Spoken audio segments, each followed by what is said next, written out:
Electronic గూడ్స్లో particular company ఉంటుంది. ఆ company వాళ్ళు వచ్చి చేయాలి. దానికి స్పేర్ పార్ట్స్ కావాలి, వాళ్ళే సరఫరా చేయాలి. అవి ఒక పక్కన చేయడం. ఏదైనా గ్యాస్ స్టవ్ ఉంటుంది, ఆ గ్యాస్ స్టవ్లు ఏమైనా పోతే ఆ కంపెనీ వచ్చి చేయాలి, వాళ్ళని కూడా పిలిపిస్తున్నాం. ఈ విధంగా ఇవన్నీ కూడా సమన్వయం చేసుకొని ఎక్కడికక్కడ ముందుకు పోతున్నాం.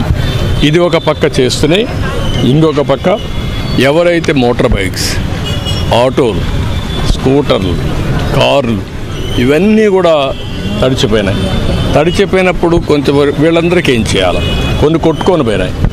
ఎవరైతే ఇన్సూరెన్స్ ఉందో వాళ్ళందరికీ చెప్పి ఇన్సూరెన్స్ ఇప్పిస్తున్నాం. ఎవరైతే ఇన్సూరెన్స్ కూడా లేని వాళ్ళకి ఏం చేయాలి అది కూడా ఆలోచిస్తున్నాం. మొట్టమొదటిసారిగా ప్రతి ఒక్క వాహనాన్ని రోడ్డు మీద తేవడం కోసం మెకానిక్లు పంపించడానికి ఒక 5-6 ప్లేసుల్లో ఏర్పాటు చేసి అక్కడ ఇవన్నీ కూడా రిపేర్లు చేయడానికి పెద్ద ఎత్తున పోతున్నాం. ఇంకా ప్రజా చైతన్యం తక్కువ ఉంది. అర్బన్ కంపెనీ ఎట్లా ఉపయోగించుకోవాలో చాలామందికి తెలియనప్పుడు వాళ్ళకి ఎట్లా చేయాలి? ఇప్పుడే ఒక టెలికాన్ఫరెన్స్ పెట్టమన్నాను. సచివాలయంలో ఉండే సచివాలయం సిబ్బంది, అక్కడుండే వాలంటీర్లు, అదే మరి పార్ట్ టైం పనిచేసే వాళ్ళు ఉంటే వాళ్ళు కూడా రిక్రూట్ చేసుకొని పెద్ద ఎత్తున చైతన్యం తెమ్మన్నాం. పెద్ద ఎత్తున ఎట్లా టెక్నాలజీ అందరూ ఉపయోగించుకుంటున్నారు. కానీ యాప్ డౌన్లోడ్ చేసుకోవడం, బుక్ చేయడం, వాళ్ళు వచ్చి పనిచేసారులే చూసుకోవడం, ఇవన్నీ చేయాల్సిన అవసరం ఉంది. అలాంటివన్నీ చేశాం. నేను ఒకటే, ప్రతి ఒక్క సంక్షోభం ఒక అవకాశాన్ని ఇస్తుంది. ఇది ఒక సంక్షోభం విజయవాడలో. దీన్ని ఒక అవకాశంగా తీసుకొని టెక్నాలజీ కూడా ఉపయోగించి భవిష్యత్తు రాబోయే రోజుల్లో మనందరం గుర్తుపెట్టుకుంటే ఫ్లెక్సిబుల్ వర్కింగ్ వస్తుంది. ఫ్లెక్సిబుల్ వర్కింగ్ అంటే నాకు నచ్చిన సమయంలో నేను పనిచేస్తాను, వాళ్ళకి అవసరమైనప్పుడు మనుషులు కావాలి. ఈ రెండు మ్యాచ్ చేయడానికి టెక్నాలజీ ఉంటుంది. ఒక డ్రైవర్, ఒకప్పుడు ఒక అతనికి తెల్లవారితో స్కూల్కి పోవాలి, డ్రైవర్ కావాలి. ఎయిర్పోర్ట్కి పోవాలి, డ్రైవర్ కావాలి. 2 గంటలే కావాలి, ఆ 2 గంటలకే డ్రైవర్ కావాలి. ఆ టైంలో కొంతమందికి వీలుంటుంది, వాళ్ళవి పని చేసుకుంటారు. అదే మరి ఒక వీళ్ళే కాకుండా ఇంట్లో కూర్చొని పని చేయడానికి ఒక ఆడబిడ్డ పని చేస్తుంది, వంట చేస్తుంది. చేసిన తర్వాత కొంత టైం ఉంటుంది. ఆ టైంలో ఫ్రీగా ఉంటే ఒక 4-5 గంటలు పని చేసుకుంటే ఆన్లైన్లో ఒక 20,000-30,000 రూపాయలు సంపాదించే పరిస్థితి వస్తుంది. ఇలాంటివన్నీ కూడా రాబోయే రోజుల్లో ఉండే వచ్చే మార్పులను ముందుగానే అనలైజ్ చేసి ఎక్కడికక్కడ ఇక్కడుండే సంక్షోభాన్ని ఒక అవకాశంగా తీసుకొని వీళ్ళకి తాత్కాలికంగా నేను ఏం చేయగలుగుతాను? ఇండ్లకు డబ్బులు ఇవ్వాలి, ఇవ్వకపోతే వీళ్ళు నిలదొక్కోలేరు. మొదటి అంతస్తులో ఉండేటి అన్నీ పోయినాయి. రెండో అంతస్తులో ఉండే వాళ్ళు కూడా చాలా వరకు నష్టపోయారు. 10 రోజులు పని లేదు వాళ్ళకు కూడా.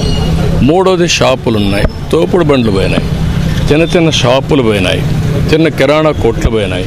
ఇంకా అనేక ఎలక్ట్రికల్ షాపు కానీ, ఎలక్ట్రానిక్ షాపు కానీ, జిరాక్స్ మిషన్లు పెట్టుకున్న వాళ్ళు కానీ, చిన్న పెద్ద అందరూ పోయారు. అవన్నీ ఎన్యూమరేట్ చేయమన్నాం. మళ్ళా లోన్ ఇప్పించాలి, వడ్డీ లేని రుణాలు కానీ, రుణాలు వాళ్ళ భారం తగ్గించి ఏం చేయాలని అది కూడా చేయాలి. ప్రతి ఒకటి ఆలోచిస్తున్నా. పూర్తిగా ప్రభుత్వమే అన్నీ చేయలేం, కానీ నిలదొక్కుకోవడానికి ఏం చేయాలనో అన్ని విధాల సహాయం చేయడానికి ఈ ప్రభుత్వం ఆలోచిస్తున్నాం. ఈ కార్యక్రమాలన్నీ చేయడం కోసం ముమ్మరంగా ఎప్పటికప్పుడు అనలైజ్ చేస్తున్నాం. ఇప్పటికే మీరు ఎప్పుడూ చూడని విధంగా డ్రోన్స్ ఉపయోగించాం. డ్రోన్స్ ఇన్ని విధాలు ఉపయోగించాలని ఎవరు ఊహించుండరు. డ్రోన్స్ను ఉపయోగించి ఇండ్లకు ఆహారం అందజేశాం. మామూలుగా మా వాళ్ళందరూ ఈ వరదల్లో దిగలాకి ఇసిరేస్తూ ఉంటే, కాదు మన డ్రోన్స్ పెట్టి మిద్ది పైన వాళ్ళకి నేరుగా అందజేస్తే నేరుగా తీసుకోగలుగుతారని చెప్పి ఇచ్చాం. ఓసారి హెలికాప్టర్లో భోజనం పంపిస్తే 50% వేస్ట్ అయ్యేది విసిరేస్తే. దీనివల్ల 100% సక్సెస్ అయ్యింది. రెండో పక్కన మీరు చూస్తే అదే డ్రోన్స్ని పంపించి ఎక్కడెక్కడ చెత్త ఉందో అవన్నీ కూడా రికార్డ్ చేశాం, అవన్నీ పంపించాం. ఇదే డ్రోన్స్ని పంపించి ఎక్కడెక్కడ డ్రైన్స్ అన్నీ బ్లాక్ అయిపోయిందో అవన్నీ తెప్పించి అవన్నీ క్లియర్ చేయించాం. ఇదే డ్రోన్స్ని పంపించి 15 మంది చేసే పని బ్లీచింగ్ కానీ అవన్నీ కూడా డ్రోన్ చేసే పరిస్థితికి వచ్చింది. ఒక వినూత్నమైన పద్ధతిలో డ్రోన్స్ ఉపయోగించాం. దీనివల్ల కూడా చాలా వరకు వెసులుబాటు వచ్చింది. హెలికాప్టర్లు ఉపయోగించాం, ఎన్డీఆర్ఎఫ్ను ఉపయోగించాం, కడాన ఆర్మీలో ఉండే ఇంజనీరింగ్ డిపార్ట్మెంట్ వాళ్ళు కూడా పిలిపించాం. గంటలు పూడ్చడానికి అనేక ప్రయత్నాలు చేసి ముందుకు పోతున్నాం. ఇప్పుడు ఎన్యూమరేషన్ జరుగుతూ ఉంది.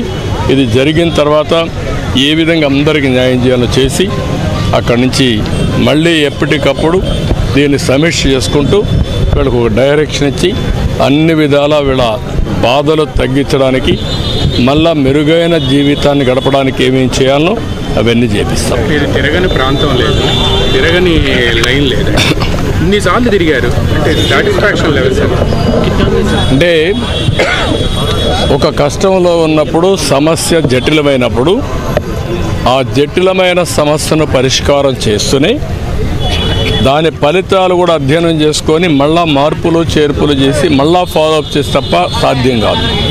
ఒకసారి ఆర్డర్ పాస్ చేస్తే అయిపోయేది కాదు. ఇది కాంప్లికేటెడ్ సమస్య. మీరు ఒకసారి చూశారు, నేను ఒక పక్క గండ్లు పూడ్చే కార్యక్రమం అప్పచెప్పాం. వాళ్ళు ఏం చేస్తున్నారు నిమిషం చూశాను. టౌన్లో ఎంత వాటర్ ఉందో నేను అధ్యయనం చేశాను. పాసార్ ల్యాబ్ ద్వారా లేటెస్ట్ టెక్నాలజీస్, సెటిలైట్ ఉపయోగించాం, డ్రోన్స్ ఉపయోగించాం, మనుషుల్ని పెట్టాం. ఎక్కడ ఎంత ఉందో అన్నీ కూడా 2 అడుగులు ఉందా, 3 అడుగులు ఉందా, 5 అడుగులు ఉందా, 7 అడుగులు ఉందా, అవి కూడా అధ్యయనం చేశాం. ఎంత వాటర్ ఉందో రఫ్గా అసెస్ చేశాం. అక్కడి నుంచి ఈ వాటర్ బయట పోవాలంటే నేను నేరుగా ఎయిర్పోర్ట్ దగ్గర పెట్టినప్పుడు బుడమేరు ఫ్లైఓవర్ ఉంది, అక్కడ పోయి చూశాను. అడ్డంకులు ఉన్నాయి. ఇక్కడ మధురానగర్ ఉంది, మధురానగర్లో ఫ్లైఓవర్స్ చూశాను. అక్కడ కింద ఉంటే బ్రిడ్జెస్ ఉంటే దాని కిందంతా పూడిపోయింది. అదే మరి మధురానగర్లో ఒక రైల్వే లైన్ ఉంటే ఆ రైల్వే లైన్ పక్కన బ్రీచ్ పెట్టారు. ఆ బ్రీచ్ని పెంచాం. 1500 క్యూసెక్స్ నీళ్లు పోతా ఉంటే అది 2000 చేశాం. 2-3 సార్లు వచ్చాను, నేను పర్యవేక్షించి అధికారులకు ఆదేశాలు ఇచ్చి అవన్నీ అమలు చేశాం. అనునిత్యం చాలా జాగ్రత్తగా ప్రతి ఒక్కటి ప్లాన్ చేశాం. కాబట్టి ఈరోజు ఇది సాధ్యమైంది. ఎక్కడా ఎలాంటి తప్పు జరగకుండా టెక్నికల్గా కానీ ఓవర్ సైట్తో కానీ ఎక్కడా ఎలాంటి మిస్టేక్ జరగకుండా చేశాం. కాబట్టి విత్ ప్రిసిషన్ పనిచేశాం.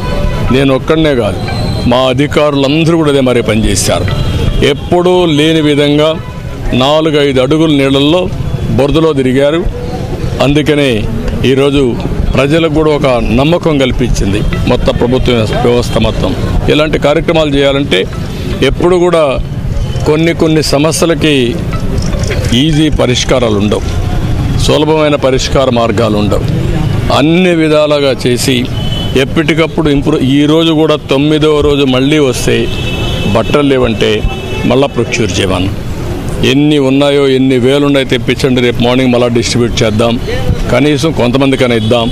పైనుండే వాళ్ళు కాకుండా కింద ఉండే ఫ్లోర్స్కి ఇవ్వాలని చెప్పి ఆదేశాలు ఇచ్చాం. ఆపరేషన్ ఆప్కో నుంచి ఎక్కడుంటే అక్కడ అవన్నీ తెమ్మన్నాను. ఎక్కడ దొరికితే అక్కడ తీసుకొచ్చేస్తున్నాం.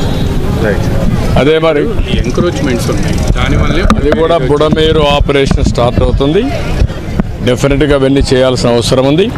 మళ్ళీ ఇలాంటి సమస్య పునరావృతం కాకుండా దాన్ని ఏం చేయాలో చేస్తాం. ఎవరైతే ఇలాంటి దుర్మార్గాలు చేసే వాళ్ళపైన కూడా కఠినంగా ఉంటాం. అప్పుడే ప్రజలకు న్యాయం జరుగుతుంది. Will do everything possible. Sir, last year కష్టం వచ్చిందని చెప్పి ప్రజలంతా మీ వెనక నడిచారు. ఏడాది తర్వాత ప్రజలకు కష్టం వచ్చిందని మీరు ప్రజలు వెంట అంటున్నారు. ఈ 2 పరిణామాల సందర్భాలు ఎలా చూస్తారు?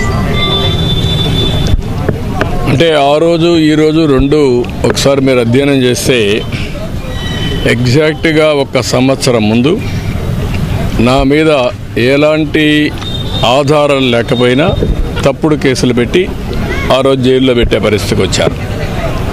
ఆ రోజు మన రాష్ట్రంలోనే కాకుండా ప్రపంచం మొత్తం 80 దేశాల్లో నా కోసం పోరాడారు. ఆ రోజు కూడా బస్సులో ఉన్నాను. ఆ రోజు నన్ను అక్కడి నుంచి అరెస్ట్ చేశారు. ఈరోజు కూడా మళ్ళా ప్రజలకు కష్టాలు వస్తే అదే బస్సులో ఇక్కడ కలెక్టరేట్లో ఉన్నాను. డిఫరెన్స్ 2 ఒకటే, కానీ వ్యత్యాసం లేదు. కానీ ఆ రోజు ప్రజలు నా కోసం పోరాడారు, ఈరోజు ప్రజల కోసం నేను యుద్ధం చేస్తున్నాను. అదే డిఫరెన్స్. బట్ ఏది ఏమైనా ఓసారి చరిత్రలో కొన్ని సంఘటనలు జరుగుతాయి. ఆ చరిత్రలో సంఘటనలు జరిగినప్పుడు మనం ఏ విధంగా స్పందిస్తామనేది చాలా ముఖ్యం. అదే తృప్తి. అందుకే ప్రజలు ఏ పేరుతో నన్ను పిలిచినా నేను పలుకుతాను, అందుబాటులో ఉంటా. వాళ్ళ జీవితాల్లో ఒకటే గుర్తుపెట్టుకోవాల్సిన అవసరం ఉంది. నాకు ఎవ్వరికి దక్కని గౌరవం ఈ రాష్ట్రంలో దక్కింది. చరిత్రలో ఏ నాయకుడికి దక్కని గౌరవం దక్కింది. ఏ నాయకుడు కష్టపడిన విధంగా కష్టపడ్డాను. శారీరకంగా బాధలు అనుభవించా, మానసిక బాధలు అనుభవించా, కానీ ఎప్పుడు కూడా డీవియేట్ కాలేదు. ప్రజలకు న్యాయం చేయడం కోసం జీవితాంతరం పోరాడుతున్నా, మళ్ళీ పోరాడి న్యాయం చేస్తా.